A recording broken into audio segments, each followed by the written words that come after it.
Hey guys, it's Diane, DianeHawkman.com. I'm actually kicking back. I'm kind of like, I'm in this chair and I'm just like down, so I should probably fix the camera. Maybe I'll just sit up better. But anyway, I got my feet up, hanging out. I'm on my retreat and I'm doing a couple videos, so I'm a little bit like into the heart-to-heart today, a little bit into just being intimate with you. It's just you and me right now, so let's talk about stuff. One of the things that I want you to get into the habit of, I'm going to put my notebook down, is, and I'm actually, wait. Here's to you. Iced tea, love it. For those of you that are on my, on my inside track, you guys know this is Joy Juice, so, woo! Anyway. One of the products I began my career with selling and still drink it 10 years later.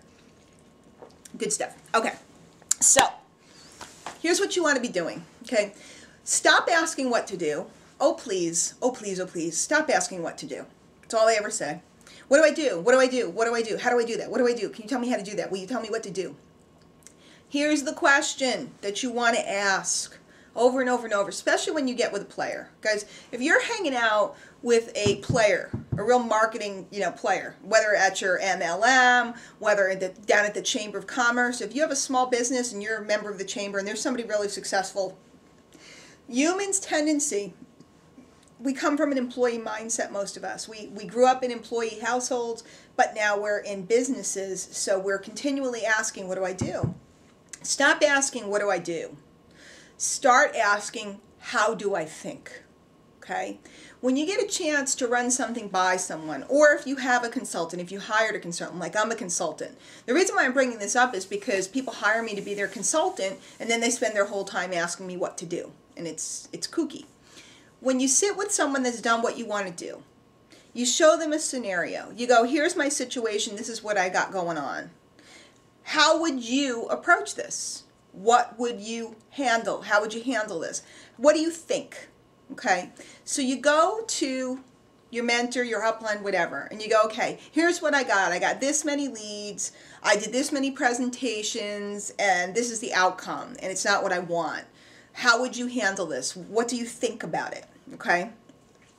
Most people spend their days asking, so what do I do? How do I build that new website? How do I do this? How do I do that? And the answer is not in the doing, it's the thinking. Because you always think a thought preceding what you do. So like, let's say you're making phone calls and you're calling clients and trying to get more business, or you're calling prospects and trying to get more business. It's the thought process before you make the call that's determining the outcome of the call, not the actual words that are coming out of your mouth. Asking your mentors, how do you see the prospect? How do you talk to them? How do you move to them? What are you thinking when you're doing that? Asking them about how they see organizations or how they see advertising. Most of the time, it's the vision of the mentor that you want, not the to-do. You can look up the to-do. You can go on Google and put in, how do I blank? How do I make a video? How do I do this? How do I do that? What you can't get from Google, what you can't get from a book, what you can't pick up down at Barnes & Noble or order on Amazon is the thought process of a successful person. I've come to find it's very, very different. The top people, the way they think is very different than the people that are struggling. And all you have to do is go back and study the most prominent men. And I say men because, women, we didn't see it as much until recently, but go back into the, turn of the century and so on. If you read Napoleon Hill, all he did was shadow the most successful men in the world. He did it for free, guys. Read the book. If you haven't read Think and Grow Rich, go read it.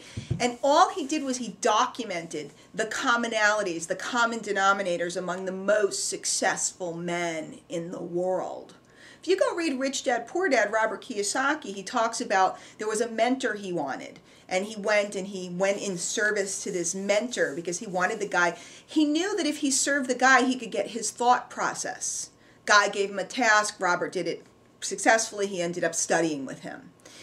Stop thinking about how much money can I make and how quick, and start thinking, how can I acquire the full mindset and experience of those that have walked before me?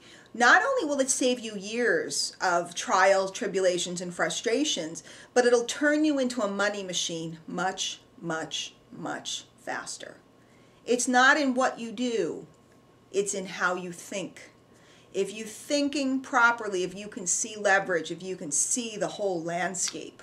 As Eben Pagan says, if you have altitude, if you could get in a helicopter and ride up above your business and look down and have perspective, you'd go a lot faster and you'd produce a lot more. It is the mentor that can give you that perspective through their years of experience and their years of, failure, quite frankly. They've failed and tried and got up again and failed and tried, so they know what not to do and how not to think. So don't ask, what should I do, teacher? Ask, how should I be thinking right now? You'll do well. Hey guys, visit DianeHochman.com. Put in your name if you haven't already so I can send you love letters and information and help and all kinds of good stuff.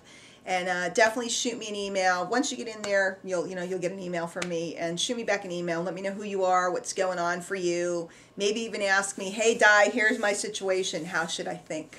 I'll probably write you back. We'll see you guys later. Take care.